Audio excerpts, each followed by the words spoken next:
नमस्कार साथियों, समसामयिक मुद्दों से संबंधित प्रश्नावली श्रृंखला के साथ मैं अमित आप सभी का स्वागत करता हूं।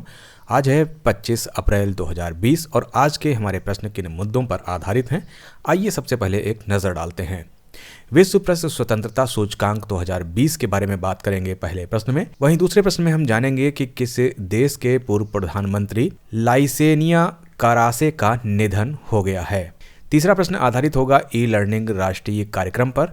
वहीं जानेंगे चौथे प्रश्न में दापोरिजो पुल के निर्माण के बारे में। पांचवें प्रश्न में हम जानेंगे बग सेनिफर उपकरण के बारे में। वहीं छठे प्रश्न में हम बात करेंगे इजराइल के पहले पूर्ण रूप से विकसित डिजिटल बैंक के बारे में।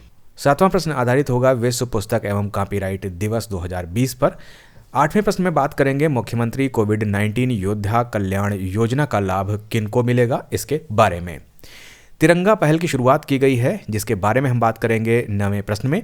10वें प्रश्न में हम बात करेंगे महंगाई भत्ते पर वृद्धि की जो रोक लगी है उस पर।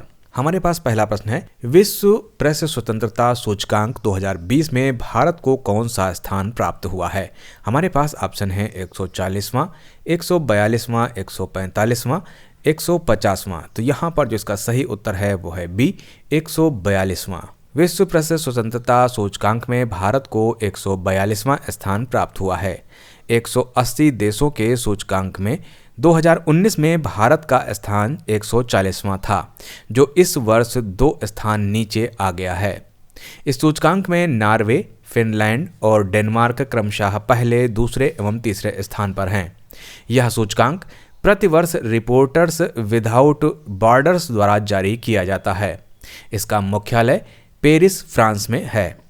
हमारे पास अगला प्रश्न है, हाल ही में किस देश के पूर्व प्रधानमंत्री लाइसेनिया कारासे का निधन हो गया है। हमारे पास ऑप्शन है यमन, नाइजीरिया, फिजी या ऑस्ट्रेलिया। तो यहाँ पर जो इसका सही उत्तर है वो है सी, फिजी। फिजी के पूर्व प्रधानमंत्री लाइसेनिया कारासे का निधन 79 वर्ष की आयु में हुआ है। वर्ष 2000 से 2006 तक फिजी के छठे प्रधानमंत्री रहे लाइसेनिया कारासे ने सोको सोको डुबातानी लेवे न्यूनुआ पार्टी की स्थापना की थी। हमारा अगला प्रश्न है, हाल ही में मानव संसाधन विकास मंत्रालय द्वारा निम्नलिखित में से कौन सा ई लर्निंग राष्ट्रीय कार्यक्रम लॉन्च किया गया है। हमारे पास ऑप्शन है शिक्षा दान, विद्यादान 2.0, ज्ञान दान 2.0 या इनमें से कोई नहीं। तो यहाँ पर इसका जो सही उत्तर है वो है बी, विद्यादान 2.0। मानव संसाधन विकास मंत्रालय द्वारा विद्यादान 2.0 ई लर्निंग राष्ट्रीय कार्यक्रम लॉन्च किया गया है। वर्तमान स्थिति में कोविड-19 महामारी से उत्पन्न स्थितियों में छात्रों के लिए ई लर्निंग सामग्री उपलब्ध करवाने के लिए विद्यादान 2.0 को शुरू किया गया है। यह ई शिक्षण संस्थानों का दान योगदान देश भर में संगठनों और व्यक्तियों द्वारा किया जा सकता है। विद्यादान करने के लिए पोर्टल vdn.diskha.gov.in पर नामांकन करना होगा, जिसकी अंतिम तिथि 10 मई 2020 है। हमारे पास अगला प्रश्न है, बॉर्डर्स रोड ऑर्गेनाइजेशन द्वारा किस राज्य में दापोरिजो पुल का निर्माण किया गया है। हमारे पास ऑप्शन है मेघालय, असम, अरुणाचल प्रदेश और पश्चिम बंगाल। तो यहाँ पर जो इसका सही उत्तर है वो है सी, Arunachal Pradesh. Border roads organisation द्वारा अरुणाचल प्रदेश में दापोरिजो पुल का निर्माण किया गया है। अरुणाचल प्रदेश के सुबनसिरी जिले में सुबनसिरी नदी के ऊपर यह पुल बनाया गया है। यह पुल भारत चीन सीमा पर लाइन ऑफ एक्चुअल कंट्रोल तक 40 टन वजन वाले वाहनों को भी पहुंचाने में मददगार साबित होगा। हमारे पास अगला प्रश्न है, किस संस्थान द्वारा रोग के कारणों का तेजी से पता लगाने के लिए बग सेनिफर उपकरण विकसित किया गया है। हमारे पास ऑप्शन है राजेंद्र मेमोरियल रिसर्च इंस्टीट्यूट, अघकर अनुसंधान संस्थान, Tata institute of fundamental research या इनमें से कोई नहीं। तो यहाँ पर इसका सही उत्तर है बी, अघकर अनुसंधान संस्थान। अघकर अनुसंधान संस्थान पुणे द्वारा रोगों के कारण का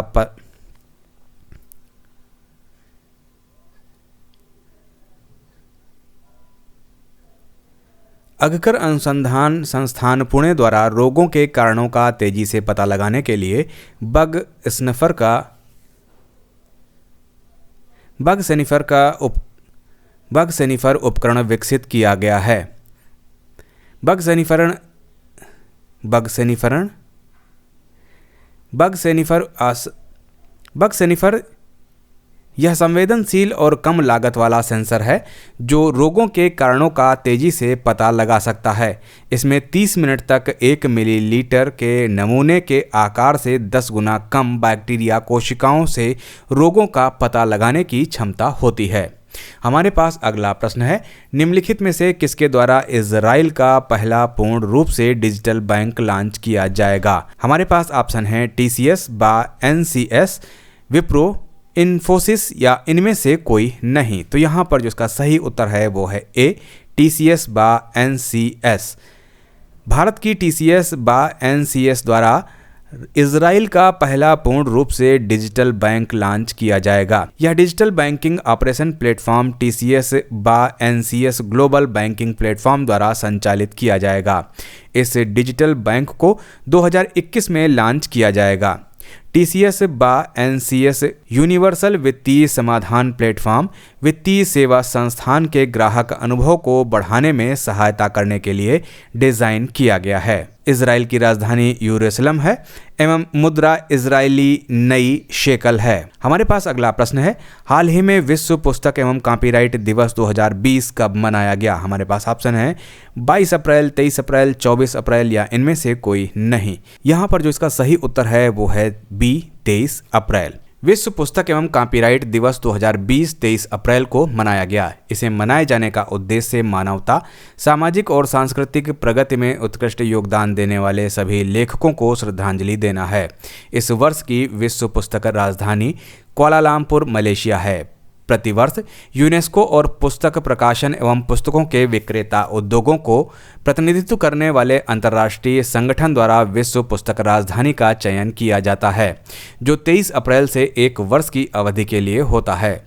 इस वर्ष का स्लोगन है KL बाका कारिंग थ्रू रीडिंग। 23 अप्रैल 1995 को पहली बार पुस्तक दिवस मनाया गया था। यूनेस्को यानी कि संयुक्त राष्ट्र शैक्षिक, वैज्ञानिक एवं सांस्कृतिक संगठन का गठन 4 नवंबर 1946 में हुआ था। इसका मुख्यालय पेरिस, फ्रांस में है। यूनेस्को के महानिदेशक आंड्रे अजोले हैं। हमारा अगला प्रश्न है, किस राज्य में लगभग 1 लाख आंगनवाड़ी कार्यकर्ताओं और सहायिकाओं को मुख्यमंत्री कोविड-19 योद्धा कल्याण योजना का लाभ मिलेगा? हमारे पास ऑप्शन है मध्य प्रदेश, उत्तर प्रदेश, हरियाणा या इनमें से कोई नहीं। मध्य प्रदेश में लगभग 1 लाख आंगनवाड़ी कार्यकर्ताओं और सहायिकाओं को मुख्यमंत्री कोविड-19 योद्धा कल्याण योजना का लाभ मिलेगा। इस पहल के तहत उन्हें 50 लाख रुपए का विशेष स्वास्थ्य बीमा कवर भी मिलेगा। मध्य प्रदेश में निजी स्कूलों में कोविड-19 संक्रमण के कारण निजी स्कूलों को मान्यता नवीनीकरण के लिए 1 वर्ष की छूट प्रदान की गई है। हमारे पास अगला प्रश्न है, भारत के किस जिले में रैपिड स्क्रीनिंग के लिए तिरंगा पहल की शुरुआत की गई है? हमारे पास ऑप्शन है हिसार, इंदौर, पट्टनमथिट्टा या इनमें से कोई नहीं। तो यहाँ पर इसका जो सही उत्तर है वो है C, पट्टनमथिट्टा। भारत के पट्टनमथिट्टा केरल में कोविड-19 लक्षणों की रैपिड स्क्रीनिंग के लिए तिरंगा पहल की शुरुआत की गई है। इस जिले में तिरंगा यानी कि टोटल इंडिया रिमोट एनालिसिस निरोग्या अभियान नामक एक वाहन लॉन्च किया गया है, जिसमें थर्मल स्क्रीनिंग, बोनट पर एक इंफ्रारेड थर्मामीटर इत्यादि उपकरण हैं जो जांच में आवश्यक हैं, लगाए गए हैं। हमारा अगला प्रश्न है, कोविड-19 के कारण वित्तीय बोझ के कारण केंद्र सरकार द्वारा कब तक के लिए महंगाई भत्ते में वृद्धि पर रोक लगाई गई है? हमारे पास ऑप्शन है अप्रैल 2021, दिसंबर 2020, जुलाई 2021 या इनमें से कोई नहीं। तो यहाँ पर जो इसका सही उत्तर है वो है C, जुलाई 2021 तक। कोविड-19 के कारण वित्तीय बोझ के कारण केंद्र सरकार द्वारा जुलाई 2021 तक के लिए महंगाई भत्ते पर वृद्धि में रोक लगाई गई है। केंद्र सरकार द्वारा कर्मचारियों और पेंशन भोगियों को महंगाई भत्ते में 1 जनवरी 2020 से मिलने वाली किस्त को भी रोकने का निर्णय लिया गया है। यद्यपि सरकारी कर्मचारियों और पेंशन भोगियों को मौजूदा दर पर महंगाई भत्ते का लाभ मिलता रहेगा। तो ये थे आज के हमारे समसामयिक मुद्दों से संबंधित 10 प्रश्न। मिलते हैं कल नए 10 प्रश्नों की श्रृंखला के साथ। तब तक के लिए मुझे दीजिए इजाज़त। नमस्कार, धन्यवाद।